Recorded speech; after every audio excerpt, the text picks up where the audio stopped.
নমস্কার সবাইকে আমার নতুন একটি ব্লগে সবাইকে স্বাগত। কেমন আছো তোমরা সবাই? আশা করি সবাই খুব ভালো আছো আর আমিও অনেক ভালো আছি। আমি চলে এসেছি আজকে নতুন একটি ব্লগ নিয়ে সকাল সকাল। তো দেখো, আমি তো স্নান করে একদম রেডি হয়ে গেছি। আজকে বাপের বাড়ি যাব, দুপুরে খাওয়ার নেমন্তন্ন রয়েছে। যেহেতু জামাই অনেকদিন পরে পরে আসে, ষষ্ঠীতেও আসতে পারেনি, তাই মা দেখেছিল দুপুরবেলা। তো আমরা তো চলে যাচ্ছি, দেখো জার্নি শুরু হয়ে গেছে। সাথে নিয়েছি ভাগনাকে, আমাদের খুবই প্রিয়, আমার বরের বন্ধু। তো চলো যাওয়া যাক।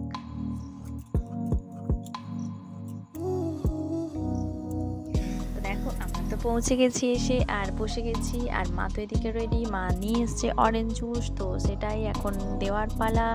আর তার ফাঁকে আমি গিয়ে আগে দেখে নিয়েছি যে মা কী করেছে। তো মাটন চিকেন দুটোই মা করেছিল। যাই হোক, আমি সেগুলো তোমাদের সাথে একটু দেখিয়ে দিলাম। আর এই যে এটা চিকেন, আর মা তারপরে শরবত দিল আমাদেরকে, শরবত না অরেঞ্জ জুস। তো সেটা খেতে খুবই সুস্বাদু ছিল, আমার এটা খেতে খুব ভালো লাগে। তো এটাই আমরা খেয়ে নিয়েছি, আমি তো 2 গ্লাস খেয়ে নিয়েছি। যাই হোক, তারপরে একদম রেডি হয়ে গেছি খাবারের টেবিলে। তো শ্বশুরবাড়ি হোক বা বাপের বাড়িতে তো আমি প্রথম থেকেই মাংস হলে মা আমাকেই ভাগ করতে বলে। কিছুতেই মা মাংস ভাগ করতে চায় না। ঠিক আছে, তো আমি বললাম কি আর করবো, আমি নিরুপায়। যাই হোক, এটা হচ্ছে মটনটা ভাগ করে নিয়েছি, আর ওদিকে আছে চিকেন। তো চিকেনটা মাই দিয়ে দিয়েছে লাস্টে। আর এই যে দেখো, ভাগাভাগি সেই চলছে। মা যেহেতু খাবে না, কারণ তার প্রচুর অ্যালার্জি হয়, তাই জন্য তার মটন খাওয়া বারণ আছে। সেই জন্য আমরা 5 জনের ভাগ করে নিয়েছি, আমি, ভাই, বাবা আর ওরা 2 জন। তো চলো, আমি তো বেশি খেতে পারি না, যাই হোক কমই নিয়েছি আর ওদেরকে দিয়েছি। আর এদিকে ছিল কুমড়োর ঘন্ট বা বৈতালের ঘন্ট, তোমরা যে যা বলতে পারো। আর ওদিকে আছে আলু ভাজা, কুঁদরি ভাজা, পটল ভাজা, আর এইদিকে আছে আমড়ার টক।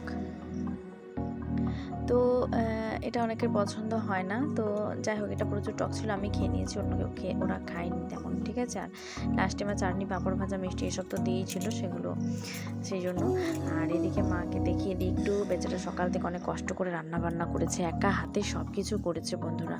আমি কিন্তু যে একটু কোনো হেল্প করিনি, জাস্ট খেতে বসেছি, কারণ একদম দেরি করে গেছিলো আর অনেক দেরি হয়ে গেছে সেই জন্য। তো মায়ের দেখছি যে সব কিছু রেডি, একদম রেডি তার।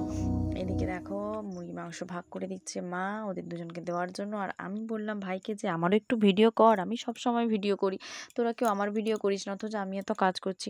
তো সেই জন্য ভাই আমার ভিডিও করে দিচ্ছিল। আর চলো এবারে খাওয়া দাওয়ার পালা। এই যে ভিডিও করলে সবাই আমাদের গ্রামের দিকে একটু না মানে অকওয়ার্ড ফিল করে, একটু রেগেই যায় বলতে গেলে, জানো। কারণ কেউ অনেকে ভিডিও করা পছন্দ করে না। যাই হোক, আমি নতুন শুরু করেছি, এরপর আস্তে আস্তে সবাই এগোবে। এখন দেখে দেখে অনেকজনই শিখে গেছে। তো মা এই যে একের পর এক দিয়ে চলেছে, এদেরকে থালা সাজিয়ে দিয়েছে। আর খাওয়া দাওয়া তো জামাই করেই নিচ্ছে ভালো মতো। তারপর আমিও বসে গেছিলাম, আর এদিকে বাবা নিচে বসে গেছে, ভাই নিচে বসে গেছে, আমিও নিচে বসে গেছিলাম, যেহেতু টেবিলটা অনেক ছোটো ছিল। আর ভাই তো খালি বলছে আমার ভিডিও করবি না করবি না, আমি তাও ছাড়িনি, কাউকেই ছাড়ি না। ঠিক আছে, খাওয়া দাওয়া শেষ করে একদম এই যে এখন বসে গেছে রেস্ট নিতে। আমি জিজ্ঞেস করছি যে কেমন রান্নাবান্না হয়েছে, ও বলছে খুব সুন্দর হয়েছে। যাই হোক, আর এদিকে দেখো চলে গেছি এর কাছে, ইনি তো খাওয়া দাওয়া করেই ল্যাদ খাচ্ছেন, একদম শুধু গেলেই শুয়ে পড়ে, চতুর্দিকে যখনই যায় তখনই শুয়ে পড়ে। যাই হোক, খাওয়া দাওয়া করে এখন রেস্টের পালা। আর আজকে চলে আসবো যেহেতু, সেই জন্য আমিও ড্রেস চেঞ্জ করিনি, ও ড্রেস তারপরে আমরা 4 জন মিলে বসেছিলাম লুডু খেলতে।